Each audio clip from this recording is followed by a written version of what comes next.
Yan yung mga tanim namin guys na ano. Ito yung puno na to, yung ano to, kinanto. Ito yung bulaklak niya, kulay dilaw. Pag namulaklak guys, grabe ang ganda. Kakaibang klase ang bulaklak niya. Nakaka-inlove. So ayan guys, ang kalamansi tanim namin. Tinanim namin kalamansi.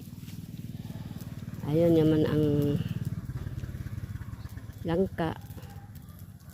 Ayan, buhay na ang aming malunggay. Daming malunggay yan guys. At yung saging. Ayan, may kalabasa guys. May mga gulay dito. Namin tinanim. Dami na siya. Nakakuha na kami ng bunga ng kalabasa.